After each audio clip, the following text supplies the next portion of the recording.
أعوذ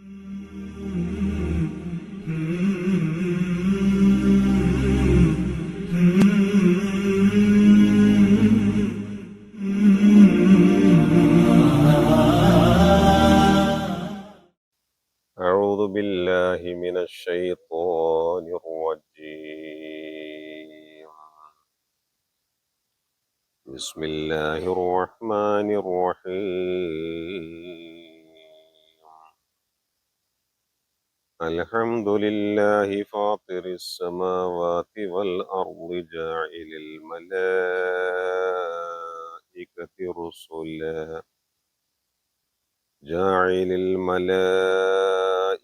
رسلا أولي أجنحة مثنى وثلاث ورباع يزيد في الخلق ما يشاء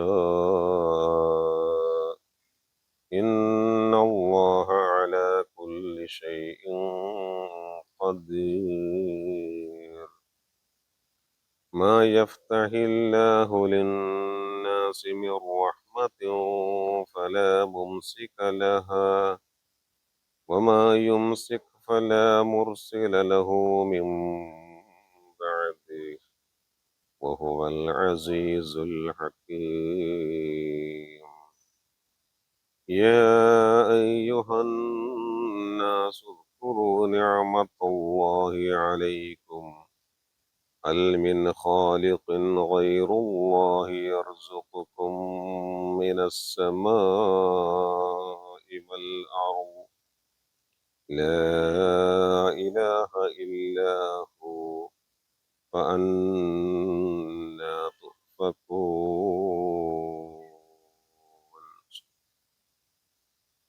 الحمد لله رب العالمين والصلاة والسلام على رسوله الأمين وعلى آله وصحبه أجمعين. رب اشرح لي صدري ويسر لي أمري واحلل عقدة من لساني يفقهوا قولي.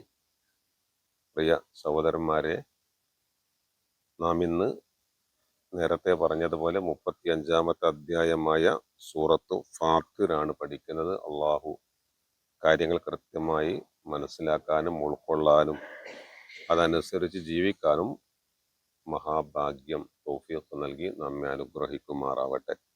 എന്നും വിശുദ്ധ ഖുർആനിനെ നെഞ്ചോട് ചേർത്ത് ജീവിക്കാനും അവസാനം ഈ ഖുർആൻ അനുസരിച്ച് ഇതിലെ തൗഹീദി ആദർശങ്ങൾ ഉൾക്കൊണ്ട് മരിക്കാനും അവൻ നമ്മെ അനുഗ്രഹിക്കുമാറാവട്ടെ. ഫാത്തിർ എന്ന വാക്കിന്റെ അർത്ഥം നമ്മൾ ഖാലിഖ് എന്ന് പറയുന്നില്ലേ, അതിന്റെ അർത്ഥം എന്താണ്? സൃഷ്ടാവ് എന്ന്. അതേ അർത്ഥമാണ് എന്തിന്? ഫാത്തിർ, സൃഷ്ടാവ് എന്നാണ്, സൃഷ്ടിക്കുന്നവനാണ് അതിന്റെ അർത്ഥം.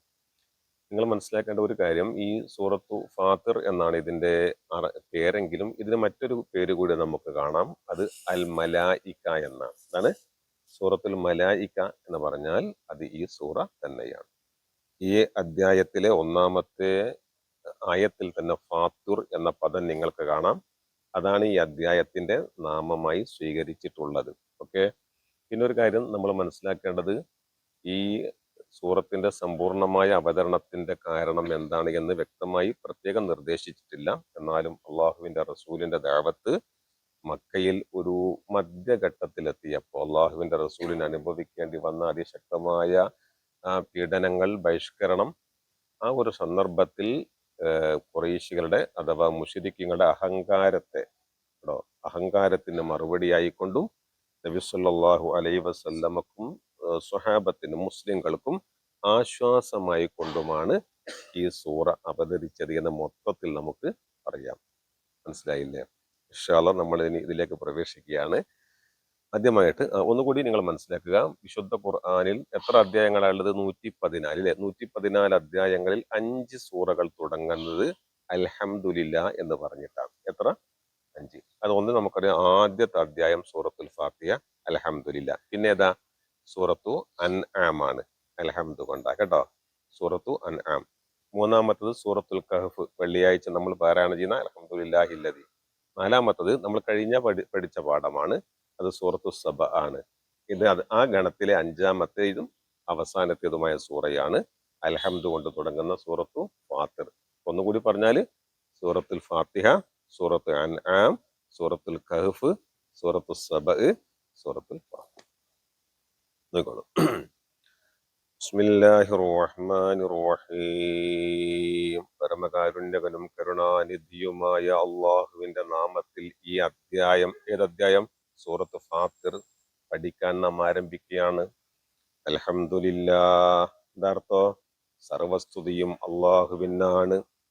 ആരാണവൻ? ഫാത്തിരിസ് സമാവാതി വൽ അർള് എന്ന് പറഞ്ഞാൽ ഒന്നാമത്തെ ഈ ആയത്തിൽ തന്നെ അള്ളാഹുവിന്റെ അപാരമായ കഴിവിനെയാ പറയുന്നത്. മനസ്സിലായില്ലേ? ഒന്നുമില്ലായ്മയിൽ നിന്ന് സൃഷ്ടിച്ചുണ്ടാക്കിയ അള്ളാഹു. എന്തിനെ? ആകാശഭൂമികളെ, പ്രപഞ്ചത്തെ. അൽഹംദു, സർവസ്തുതിയും ലില്ലാഹി, അള്ളാഹുവിനാണ്. ഫാത്തിരി എന്നർത്ഥം സൃഷ്ടിച്ചവനായ. എന്തിനെ? അസ്സമാവാത്തി, ആകാശങ്ങളെ. എത്ര ആകാശങ്ങളുണ്ട്? 7 ആകാശങ്ങൾ. നമുക്കൊന്നേ അറിയൂ അല്ലേ? അത് തന്നെ അറിയില്ല. അതിനപ്പുറത്തുള്ള നമുക്കറിയാത്ത അതിവിശാലമായ അത്ഭുതകരമായ ആകാശ ലോകങ്ങളെ പടച്ച അള്ളാഹു. ഇനിയോ വൽ അർളി, ഭൂമിയെയും. അതാണ് ഒന്നാമത്തെ കാര്യം. ഈ പ്രപഞ്ചത്തിന്റെ സൃഷ്ടാവ് അള്ളാഹുവാണ്, മറ്റാർക്കും സൃഷ്ടിപ്പിൽ പങ്കില്ല എന്ന് കൃത്യമായിട്ട് ബോധ്യപ്പെടുത്തുന്നു. ആ അള്ളാഹുവിനാണ് സർവസ്തുതിയും എന്ന് പ്രഖ്യാപിക്കുന്നു. രണ്ടാമത്തെ കാര്യം നോക്കൂ, അള്ളാഹുവിന്റെ ചില സംവിധാനങ്ങളെ കുറിച്ചിട്ടാ പറയുന്നത്. ഭൂമിയിൽ വജാഇൽ, ക്ഷമിക്കണം, ജാഇലിൽ മലായിക. ജാഇൽ എന്താ അർത്ഥം? നിയോഗിച്ചവൻ എന്നാണ്. എന്താണ്? ആക്കിയവൻ എന്ന് പറയാം, ഉണ്ടാക്കിയവൻ എന്ന് പറയാം, നിയോഗിച്ചവൻ എന്ന് പറയാം. ജാഇൽ, നിയോഗിച്ചവൻ. ആരെ? അൽ മലായിക. ആരെ? മലക്കുകളെ. അള്ളാഹുവിന്റെ ഇബാദുൽ മുക്രമൂൻ എന്നാണ് പറയുക. ആദരണീയരായ അള്ളാഹുവിന്റെ അടിമകളായ മലക്കുകൾ. അവരുടെ പ്രത്യേകത എന്താണ്? എങ്ങനെയാണ് അവരെ നിയോഗിച്ചത്? റുസുലൻ. റസൂൽ എന്ന വാക്കിന്റെ അർത്ഥം ദൂതൻ എന്നാണ്. അതിന്റെ ബഹുവചനമാണ് റുസുൽ, ദൂതന്മാർ. അല്ലേ? അള്ളാഹുവിന്റെ ദൂതന്മാർ. എവിടെ നിന്ന് എവിടേക്ക് വരുന്ന? ആകാശത്ത് നിന്ന് അള്ളാഹുവിന്റെ കൽപ്പനകളുമായിട്ട് ഭൂമിയിലേക്ക് വരുന്ന റുസുലുകൾ, ദൂതന്മാരായിട്ട് മലക്കുകളെ നിയോഗിച്ചവനായ അള്ളാഹുവിനുമാണ് എന്ത്? സർവസ്തുതി. ആ മലക്കുകളുടെ പ്രത്യേകത നിങ്ങൾ നോക്കൂ. ഉലീ അജ്നിഹ, ചിറകുകൾ ഉള്ള. എന്താണ്? ചിറകുകളുള്ള. എങ്ങനെയുള്ള ചിറകാണ്? നോക്കൂ. മസ്ന, രണ്ടും, ചിലർക്ക് 2 ചിറക. വസുലാസ, 3, വേറെ ചിലർക്ക് 3 ചിറകാണ്. വറുബാ, 4, അല്ലേ? ഇപ്പൊ 2 വീതം, 3 വീതം, 4 വീതം ചിറകുകൾ. നിങ്ങൾ കേൾക്കുമ്പോ നമുക്ക് പക്ഷിയുടെ ചിറക് എന്ന് പറഞ്ഞാൽ പെട്ടെന്ന് മനസ്സിലാവും അല്ലേ? കോഴിയുടെ ചിറക് നമുക്ക് മനസ്സിലാകും. മലക്കളുടെ ചിറക് എന്ന് പറഞ്ഞാൽ അതെന്താ സംഭവം? നമുക്കറിയാം മലക്കുകൾ സൃഷ്ടിക്കപ്പെട്ട എന്തുകൊണ്ടാണ്? പ്രകാശം കൊണ്ടാണ് അല്ലേ? അപ്പം ചിറക്, 2 ചിറക്, 3 ചിറക്, 4 ചിറക്. പ്രിയപ്പെട്ടവരെ, നമ്മൾ മനസ്സിലാക്കേണ്ട ഒരു കാര്യം എന്ന് പറഞ്ഞാൽ ഇവിടെ ഒന്ന് മലക്കുകളുടെ ഈ ചിറക് കൊണ്ട് ഉദ്ദേശിക്കുന്നത് മലക്കുകളുടെ സ്പീഡാണ്. എന്താണ് സ്പീഡ് എന്ന് പറഞ്ഞാൽ? അള്ളാഹുവിന്റെ ഒരു കൽപ്പന ഭൂമിയിൽ എത്തിക്കാൻ വളരെ പെട്ടെന്ന് അവരെത്തുന്നു. മനസ്സിലായില്ലേ? രണ്ടാമത്തത് അതുകൊണ്ട് ഉദ്ദേശിക്കുന്നത് അവരുടെ അധികാരവും കഴിവുമാണ്. ചിലർക്ക് 2 ചിറക് എന്ന് പറഞ്ഞാൽ അള്ളാഹു ചിറകുകൾ വർദ്ധിപ്പിക്കുന്നു എന്നതിന്റെ അർത്ഥം അവരുടെ അധികാരത്തെയും ഉത്തരവാദിത്വത്തെയുമാണ് അത് കാണിക്കുന്നത്. അല്ലാതെ നമ്മൾ ഇങ്ങനെ വിചാരിക്കുന്നത് പോലെ പക്ഷികൾക്കുള്ള ചിറക് പോലെയോ മയിലിന്റെ ചിറക് പോലെയോ ഒന്നുമല്ല. അത് ഗൈബിയായ ഒരു വിഷയമാണ്, നമ്മുടെ കണ്ണിന് കാണാൻ കഴിയാത്ത ഒന്നാണ്, അള്ളാഹുവിന് മാത്രം. പക്ഷെ നമ്മൾ എന്താണോ പടച്ചോൻ പറഞ്ഞത് അത് അപ്പടി അങ്ങ് വിശ്വസിക്കുക എന്നൊരു ഉത്തരവാദിത്തമാണ് ആർക്കുള്ളത്? അപ്പോൾ അത് അവരുടെ ചിറകുകളാണ്. മനസ്സിലായി? ചിറക് എന്നൊക്കെ പറഞ്ഞാൽ നമ്മൾ മനസ്സിലാക്കണം, നബി സല്ലല്ലാഹു അലൈഹി വസല്ലമയുടെ അടുത്ത് ജിബ്രീൽ അലൈഹിസ്സലാം മനുഷ്യന്റെ രൂപത്തിൽ വന്നു എന്ന് നിങ്ങൾക്കറിയാം അല്ലേ? അതെപ്പോഴായിരുന്നു? ഇതേപോലെ റസൂലുള്ളാഹി സ്വല്ലല്ലാഹു അലൈഹി വസല്ലം പള്ളിയിൽ ഇരിക്കുമ്പോൾ നല്ല ശുഭ്ര വസ്ത്രധാരി, വെള്ള വസ്ത്രധാരിയായിട്ട് വന്നു. യാത്രയുടെ അടയാളങ്ങളൊന്നുമില്ല, കറുത്ത മുടി അല്ലെ ഇരുന്നു. സ്വഹാബത്തൊക്കെ കണ്ടു. എന്താണ് ഇസ്ലാം, ഈമാൻ കാര്യങ്ങളൊക്കെ ചോദിച്ച് തിരിച്ചു പോയപ്പോഴാണ് റസൂൽ സല്ലല്ലാഹു അലൈഹി വസല്ലം നിങ്ങൾക്കറിയുമോ വന്ന ആളാരാണെന്ന്? അല്ലേ? അവർ പറഞ്ഞു അള്ളാഹു ആലം, ഞങ്ങൾക്കറിയില്ല. പയ്യെ പറഞ്ഞു വന്നത് ആരാണ്? ജിബ്രീലായിരുന്നു, നിങ്ങൾക്ക് നിങ്ങളുടെ ദീന് പഠിപ്പിക്കാൻ വന്നത്. അപ്പം ആ വന്നത് എല്ലാവർക്കും ഉൾക്കൊള്ളാൻ പറ്റുന്ന രൂപത്തിലാണ്, കാണാൻ പറ്റുന്ന രൂപത്തിൽ ഒരു ദൂതനായിട്ട് മനുഷ്യ രൂപത്തിൽ അയച്ചു. ഇബ്രാഹിം അലൈഹി ഇസ്ലാമിന്റെ അടുത്ത് മലക്ക് വന്നിട്ടുണ്ട് എന്ന് വിശുദ്ധ ഖുർആനിലുണ്ട്. മനസ്സിലായില്ലേ? ലൂത്ത് നബി അലൈഹി ഇസ്ലാമിന്റെ അടുത്ത് വന്നിട്ടുണ്ട്. മറിയം ബീവിയുടെ അടുത്ത് നിങ്ങൾ പഠിച്ചിട്ടില്ലേ? മലക്ക് വന്നിട്ടുണ്ട് ഇല്ലേ? അപ്പം സംസാരിക്കുന്നപ്പം എന്നെ ഒരു പുരുഷൻ തൊട്ടില്ല എന്നൊക്കെ പറഞ്ഞാൽ നിങ്ങൾ കേട്ടില്ലേ? ഇബ്രാഹിം നബി അലൈഹി ഇസ്ലാമിന്റെ വീട്ടിൽ വന്നു, അവിടെ സദ്യ ഉണ്ടാക്കുന്നു. ലൂത്ത് നബി അലൈഹി ഇസ്ലാമിന്റെ അടുത്ത് പോകുന്ന ഒരു നാട് നശിപ്പിക്കാൻ വേണ്ടി പോയതാണ്. അങ്ങനൊക്കെ വരുന്നത്. പക്ഷെ അത് മനുഷ്യ കാഴ്ചക്ക് ഉൾക്കൊള്ളാൻ പറ്റുന്ന മലക്കളുടെ രൂപമാണ്. എന്നാൽ ഉൾക്കൊള്ളാൻ പറ്റാത്ത ചില രൂപമുണ്ട്. അത് നബി സല്ലല്ലാഹു അലൈഹി വസല്ലം തന്റെ ജീവിതത്തിൽ ജിബ്രീൽ അലൈഹി ഇസ്ലാമിനെ അങ്ങനെ കണ്ടിട്ടുണ്ട്. ഒരിക്കൽ ഹിറാ ഗുഹയിൽ വെച്ചാണ് കണ്ടത്. ആ സന്ദർഭത്തിൽ ജിബ്രീലിന്റെ ചിറകുകളുടെ എണ്ണം നബി സല്ലല്ലാഹു അലൈഹി വസല്ലം പറയുന്നു 600 ചിറകുകൾ. എത്രയാ? 600 ചിറകുകൾ. നബി സല്ലല്ലാഹു അലൈഹി വസല്ലം പറയുന്നത് ആ സന്ദർഭത്തിൽ ഞാൻ കണ്ടപ്പോ ഇന്നി ഖശീതു ലഖദ് ഖശീതു അലാ നഫ്സി, എന്നെപ്പറ്റി ഞാൻ ഏറെ ഭയപ്പെട്ടു പോയി എന്നാണ്. 600 ചിറകുകൾ. പിന്നീട് ഒരിക്കൽ നബി സല്ലല്ലാഹു അലൈഹി വസല്ലം ആ ഗുഹയുടെ പുറത്തേക്ക് ഇറങ്ങിയപ്പോൾ ജിബ്രീലിനെ കാണുന്ന ഒരു രംഗമുണ്ട്. ആകാശ ഭൂമികൾക്ക് മധ്യ 600 ചിറകുകളുമായിട്ട് ഇരിക്കുന്ന ഒരു രൂപമുണ്ട്. മനസ്സിലായില്ലേ? നിങ്ങളൊന്ന് ഊഹിച്ചു നോക്കിയ ആ സന്ദർഭത്തിൽ അള്ളാന്റെ റസൂല് പറയുന്ന ഒരു വാക്ക് എന്താണെന്നറിയോ?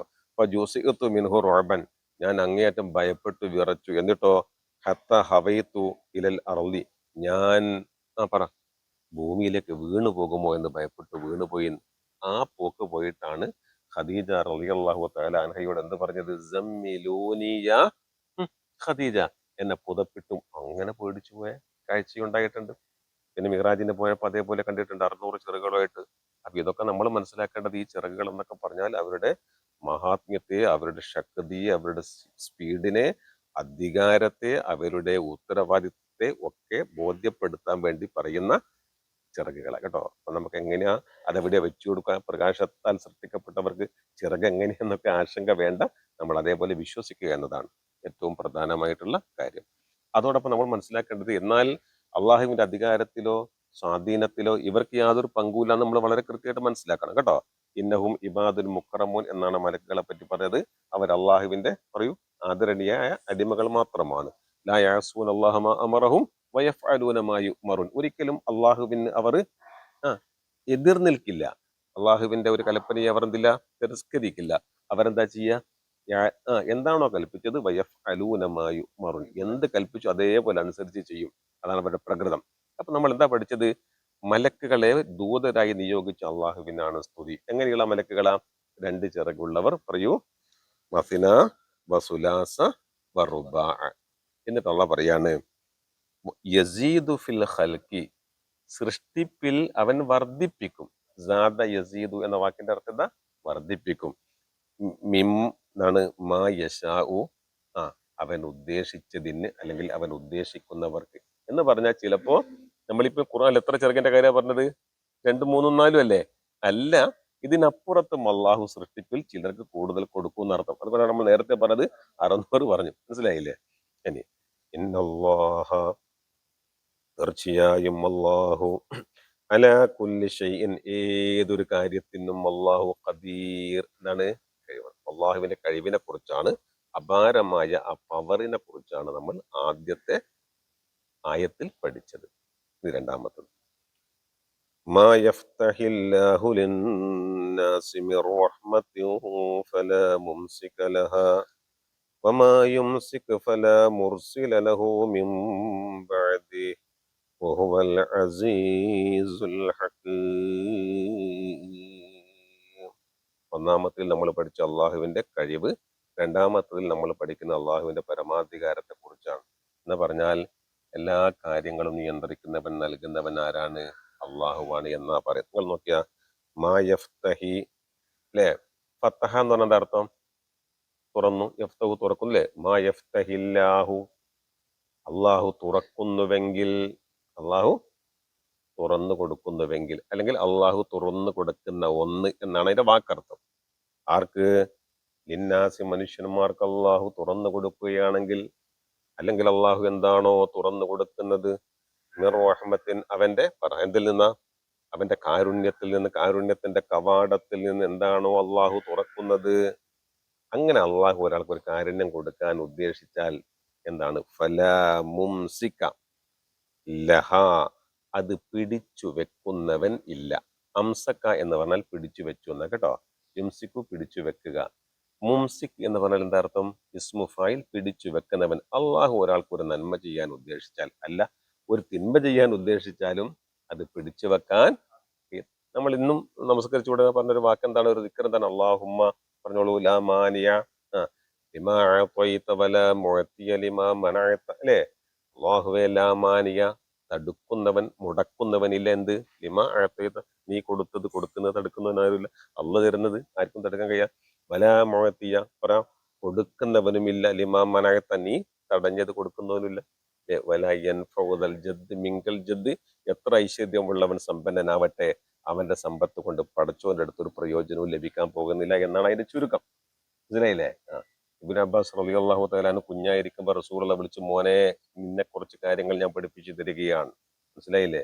നീ അള്ളാഹുവെ സൂക്ഷിക്കണമെന്ന് പറഞ്ഞു. നീ പ്രാർത്ഥിക്കുമ്പോൾ അള്ളാഹുവോട് പ്രാർത്ഥിക്കണമെന്ന് പറഞ്ഞു.